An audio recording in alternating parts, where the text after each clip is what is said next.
In her challenge to the idea of repressed memory, Elizabeth Loftus set out to demonstrate experimentally how false memories could be implanted in some people. This came to be known as the lost in the mal technique from the first study that involved trying to plant false childhood memories in 24 participants. We contacted their mother or their father or an older relative of theirs, and then we went back to the subject and we said, we've been talking with your mother. We found out some things that happened to you when you were about 5 or 6 years old. And we'd like to see what you can remember about these experiences that your mother told us about.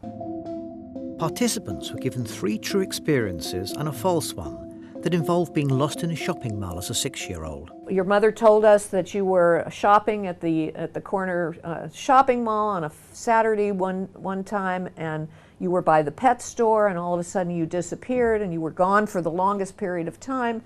And eventually we found you, you were crying, and an elderly woman had rescued you and brought you back to the main office. Do you remember that experience?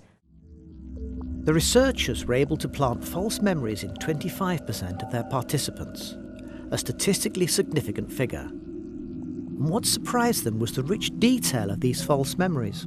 They would start telling us things, details about the appearance of the person who rescued them, other kinds of details that we had never mentioned to them. So that showed that they were putting a lot of sensory detail onto this created memory. From this investigation, Loftus set out what she thought was the recipe for planting false memories. First, you need the client's trust, and therapists usually had that. Then you suggest something that might have happened, and bring in persuasive supporting evidence. So she would go into therapy with an eating disorder or depression or whatever her problem is, and she'd end up with a therapist who says, everyone I've seen with those problems was sexually abused as a child. I wonder if anything like that happened to you. So third, you ask clients if they can remember this happening to them. And sometimes they begin to add their own details. They take ownership of the memory. This was going on really all across North America and then other parts of the world.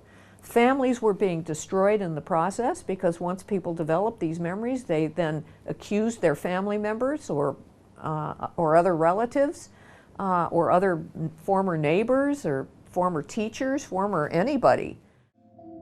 The Lost in the Mall study, The Formation of False Memories, was published in 1995, and critics were quick to point out some limitations. First, it was a small sample with only 24 participants. Second, being lost in a mall as a child is quite a common experience. Maybe it really had happened to some of the participants. And third, it was hardly a traumatic experience, not comparable to those being uncovered by repressed memory therapists.